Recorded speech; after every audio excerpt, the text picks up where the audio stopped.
మూసీ పునరుజ్జీవంపై రాష్ట్ర రాజకీయాల్లో కాకరేగుతోంది. అదే సమయంలో సబర్మతి ప్రక్షాళన తెరపైకొచ్చింది. మూసీ నిద్రను తప్పుబట్టిన సీఎం రేవంత్ సబర్మతి ప్రక్షాళనపై బీజేపీని ప్రశ్నించారు. అది కరెక్ట్ అయితే ఇదెలా తప్పవుతుందని నిలదీశారు. అసలు మూసీకి సబర్మతికి లింక్ ఏంటి? ఇప్పుడు ఆ ప్రస్తావన ఎందుకు వచ్చింది?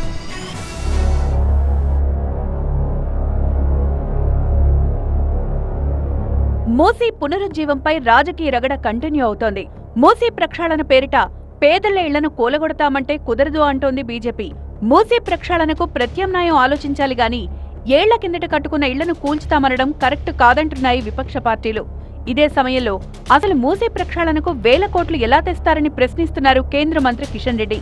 మూసీలో ముందుగా డ్రైనేజీ నీరు కలవకుండా చర్యలు తీసుకోవాలని కోరుతున్నారు. మూసీ ప్రక్షాళన విషయంలో రాజకీయాలు చేయం, కానీ బుల్డోజర్లు దింపుతామంటే చూస్తూ ఊరుకోమని హెచ్చరించారు కేంద్ర మంత్రి కిషన్ రెడ్డి. ముందు ఇల్లు కూలగొట్టడం కాదు, ముందు పవన్ కుమార్ ఈయన ముర్రా గేదెల పెంపకం చేస్తూ నెలకి 1,00,000 సంపాదిస్తున్నారు. వీరి నుండి నేర్చుకోవడానికి ఇప్పుడే ఫ్రీడమ్ యాప్ ని డౌన్లోడ్ చేసుకోండి.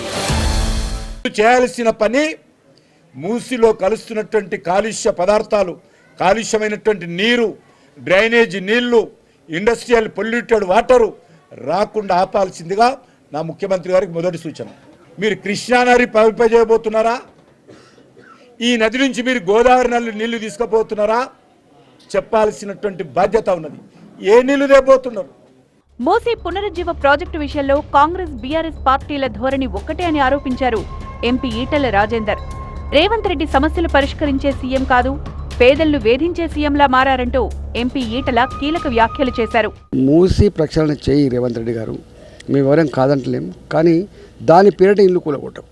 దాని పేరిట 100 ఎకరాల భూములు గుంజుకొని పెద్ద పెద్ద మల్టీనేషనల్ కంపెనీలకు, అదాని లాంటి వాళ్ళకి, అంబానీ లాంటి వాళ్ళకి కట్టబెట్టి ఇక్కడ ఏదో పెద్ద రిక్రియేషన్ క్లబ్లు అని చెప్పి, ఇంకేదో జోన్లు అని చెప్పి దాని మీదనే వ్యాపారం చేసే ప్రయత్నం చేయకని చెప్తున్నాం.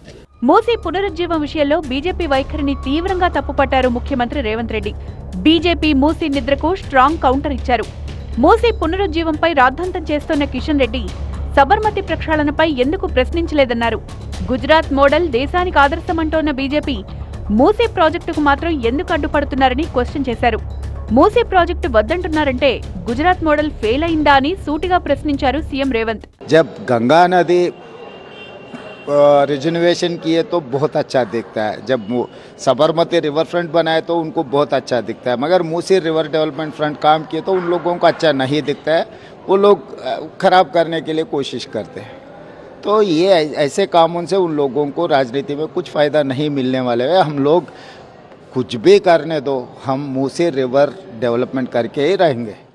మూసీ విషయంలో కాంగ్రెస్ బీజేపీలవి డ్రామాలన్నారు బీఆర్ఎస్ ఎమ్మెల్యే సుధీర్ రెడ్డి. రెండు పార్టీలు మూసీ నిర్వాసితులను మోసం చేస్తున్నాయన్నారు. బీజేపీకి చిత్తశుద్ధుంటే మూసీ ప్రాజెక్టుపై కేంద్రం విచారణ చేపట్టాలని డిమాండ్ చేశారు ఎమ్మెల్యే సుధీర్ రెడ్డి. భారతీయ జనతా పార్టీ మరి కాంగ్రెస్ పార్టీ రెండు కలిసి చేస్తున్న డ్రామా ఇది. కత్తి అయినది కాదు, తల అయినది కాదు. కాబట్టి ఎవరి కత్తితోటి ఎవరు తల నడుస్తుందో ఇప్పటికీ ప్రజలకు అర్థమవుతలేదు. ఇది కేవలం డ్రామా మాత్రమే. టోటల్ గా మూసీ పునరుజ్జీవం రాష్ట్ర రాజకీయాల్లో ప్రకంపనలు సృష్టిస్తోంది.